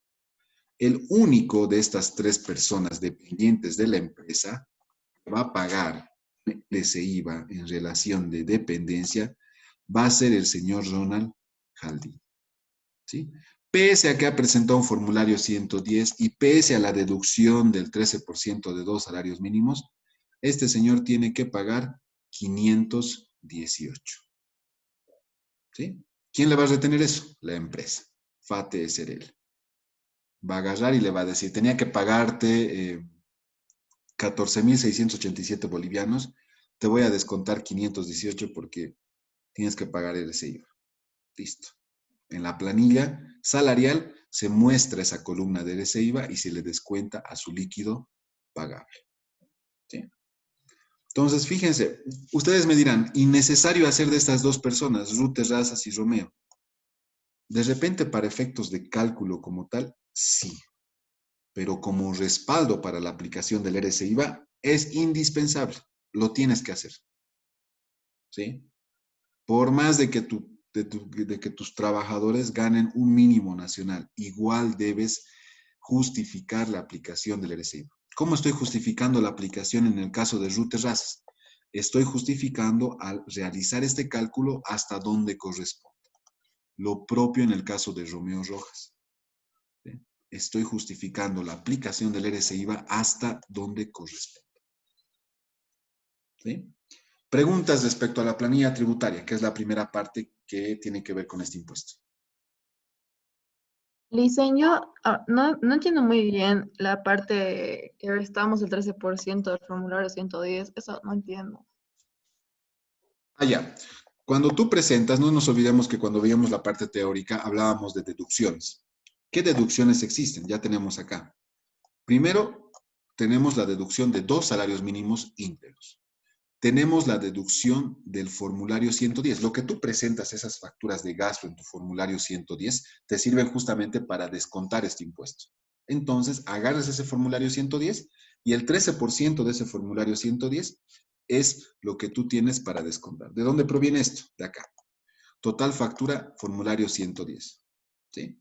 De estos 2.459, si tú lo multiplicas por 13%, es ese importe que va a poder deducir este trabajador para su RCI. ¿Sí? Ah, ya, ahora sí entendí. Gracias, Lice. Muy bien. Adicionalmente tienes otra deducción, que es el 13% de 2 salarios mínimos. Cuarta deducción. ¿Sí? Y la quinta deducción, que en este caso no aplica, es el saldo de IVA periodo fiscal anterior. ¿Sí? ¿Alguna otra consulta más, señores? Se comprende la importancia de realizar esto, ¿no? De realizar, pese a que no corresponde el pago del RCIVA para estas dos personas, Ruth y Romeo. Lice, estoy un poquito igual perdido en el 236 y 536. En el 236. En el 13% de 2 salarios mínimos nacionales. Ah, ya, Ahí. perfecto. Acá, ¿por qué? En el caso de Ruth Terrazas, ¿por qué solamente se deducen 236? Porque tu impuesto determinado no supera al 13% de 2 salarios mínimos nacionales. Es por eso. ¿Sí? Entonces, como no supera, simplemente te vas a deducir hasta donde te sirva deducirte. Esta persona, Ruth, ¿cuánto tenía que pagar de RCI? 236. Ah, ya, pero como le voy a deducir este 13% adicional de 2 salarios mínimos nacionales, no le voy a deducir la totalidad. ¿Por qué? Porque solamente esta persona, Ruth Terrazas, necesita 236 bolivianos para que su saldo a pagar sea 0. ¿Sí? Entonces, ese es el análisis que debemos hacer. Lo mismo en el caso de Romeo Rojas. Retrocedamos un poco. Romeo Rojas tenía un ingreso cotizable de 3.666. Pero si yo le deduzco los 2 salarios mínimos nacionales, ya no necesita completamente los 2 salarios mínimos nacionales. Solamente necesita 3.666 para que su base imponible, en este caso, sea 0. ¿Sí? Esto siempre va a pasar, señores, con aquellas personas que ganan por debajo de 4 salarios mínimos nacionales. Siempre Dicen, va a se está pasar fijando esto. la base imponible, ¿no? ¿Perdón? La base imponible es lo que se está fijando para deducir eso.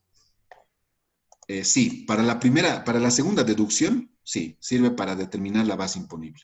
Ya la tercera, cuarta y quinta deducción ya es sobre el impuesto determinado, que es el RCI. ¿Sí? Entonces, hay etapas, ¿no? La primera deducción, por ejemplo, es para determinar el ingreso cotizable, ¿no?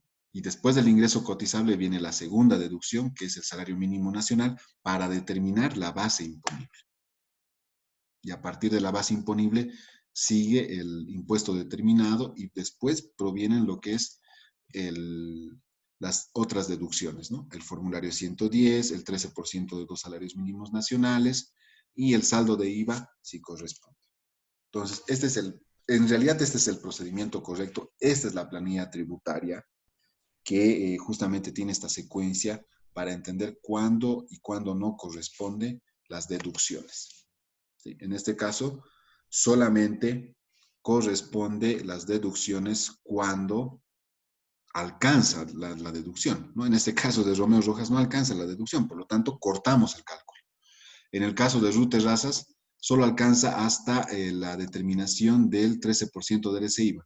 Si descontamos el 13% de 2 salarios mínimos nacionales, alcanza a compensar este impuesto, entonces, ¡plin!, cortamos el cálculo. Simplemente hasta ahí.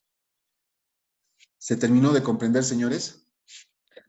Listen, en sí, digamos, si su sueldo es mayor a 4 salarios mínimos, sí o sí va a pagar el RCIVA, ¿verdad? Puede pagar, si es más, ¿sí? Si, por ejemplo, en el caso de Ronald Jaldín es el mejor ejemplo, es más de 4 salarios mínimos nacionales, fíjense, llega a pagar. Ese es justamente el análisis que hay que hacer. ¿Quién va a corresponder? Inclusive para no estresarlos a tus trabajadores, ¿no ve? A ver, ¿tú cuánto ganas? Gano 6,000. Ah, no, es menos de 4 salarios. No, ni te preocupes. Quien se debe preocupar de hacer los cálculos es la empresa. Nada más. ¿Sí? Pero si tu trabajador gana 12,000, 10,000, ah, cuidado. Por si acaso presenta facturas porque te puede tocar pagar este impuesto.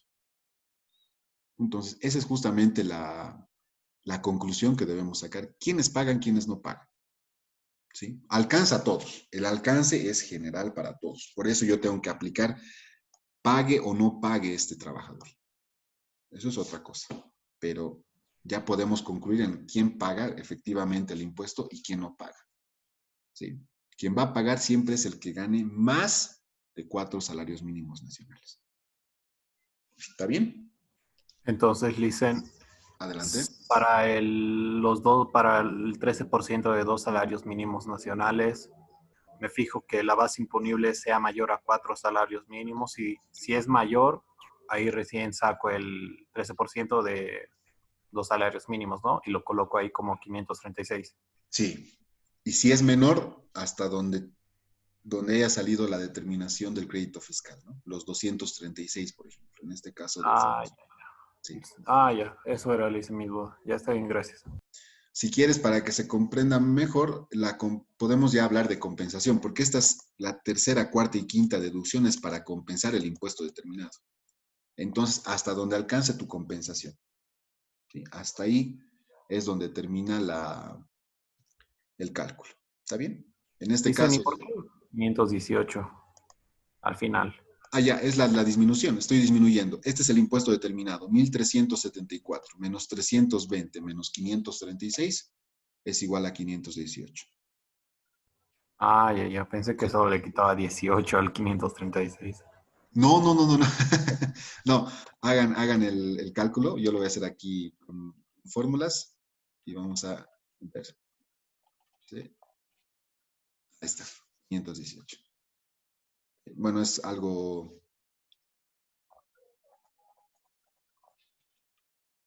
que parecía, ¿no? Pero no es que le descuente los 18 bolivianos.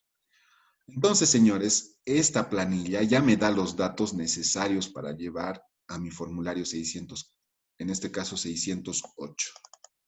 Es el 604. ¿Sí?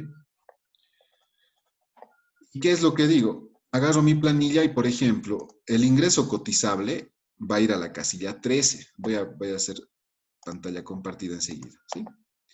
Entonces ya esto es, inclusive de forma automática.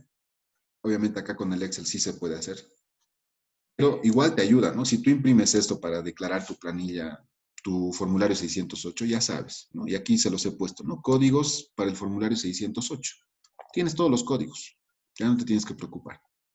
Entonces, el ingreso cotizable va a ir a la casilla 13, los 2 salarios mínimos nacionales a la casilla 26, ¿sí? La base imponible no tiene nada que ver, no se llena.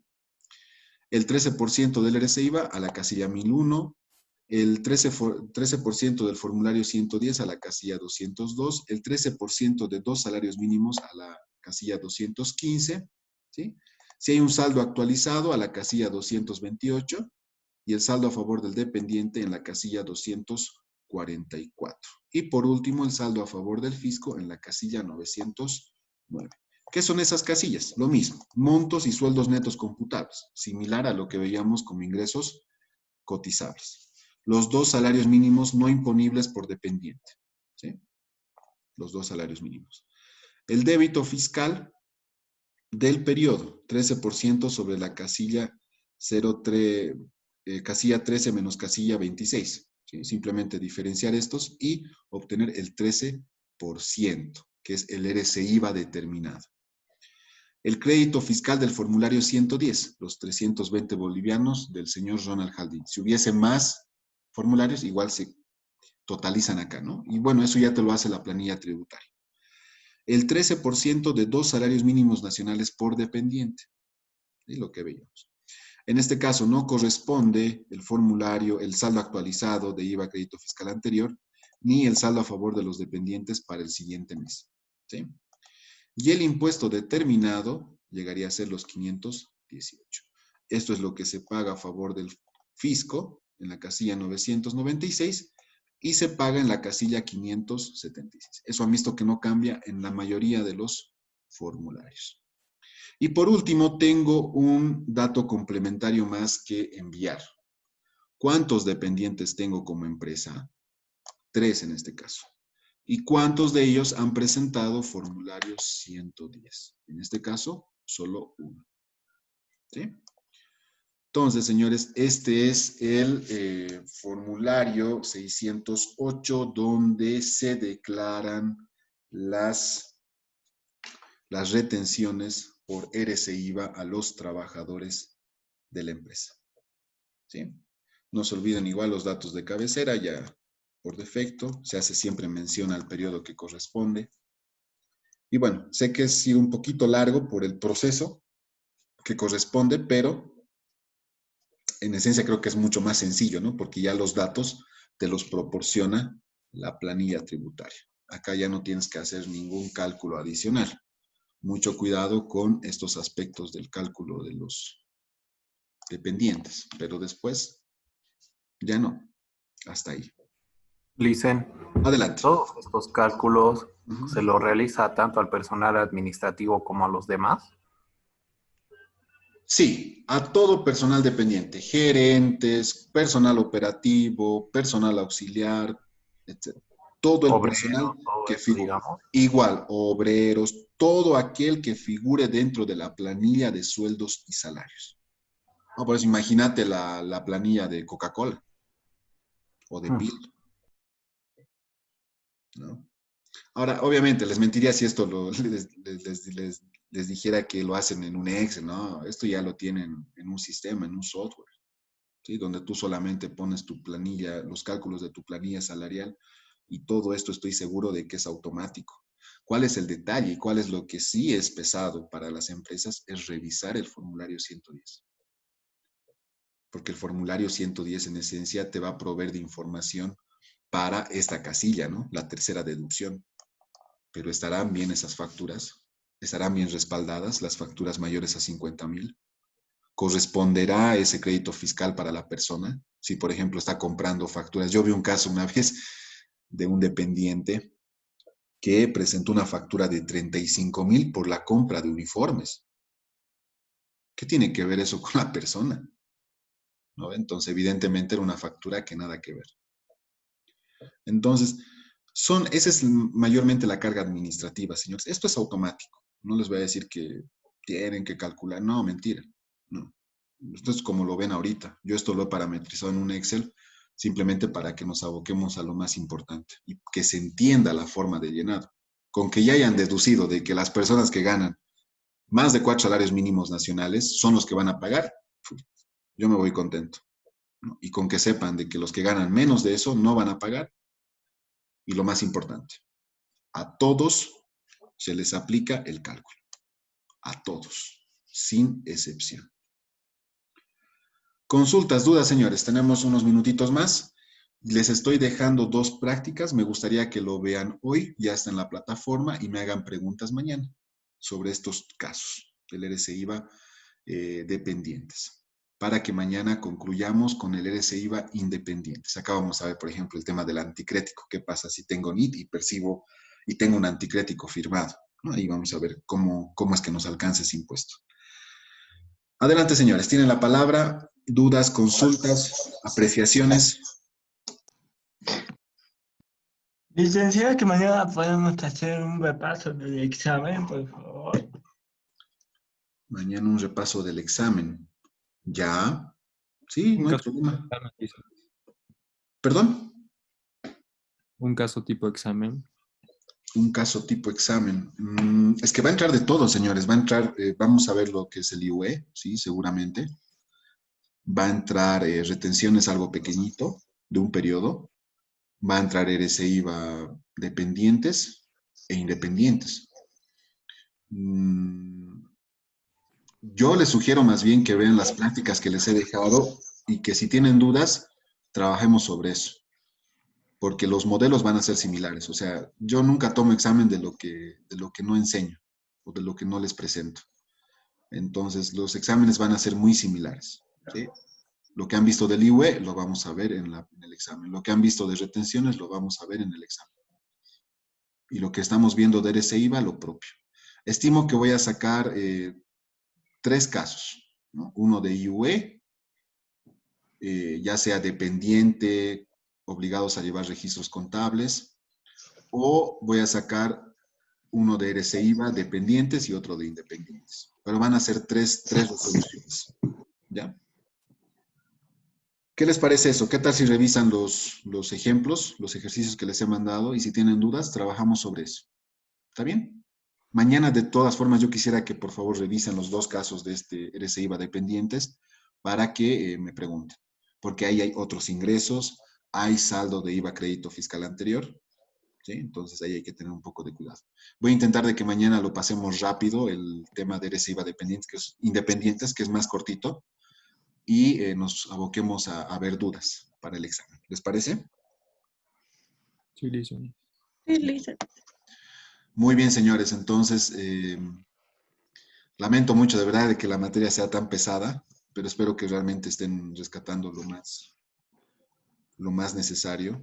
Siempre hablamos esto con los colegas, ¿no? El tributario es aburrido, pesado, y bueno, tratamos siempre de que sea lo más ameno posible. Entonces, señores, yo les voy a dejar este Excel, no me hago ningún problema. Hoy se los voy a cargar por debajo del caso 1 para que ustedes sobre esta base vayan resolviendo el caso 2 y el caso 3. ¿Está bien? Está bien, Listen. Muy bien, señores. Sí, Adelante. Lizeth, gracias. Perfecto. Lizeth, ¿Sí? una consulta. Creo que los ejercicios que hicimos de retenciones no los subí a la plataforma. Ya, me voy a anotar. No estoy seguro. Creo que sí, tienes toda la razón. Creo que no lo he subido.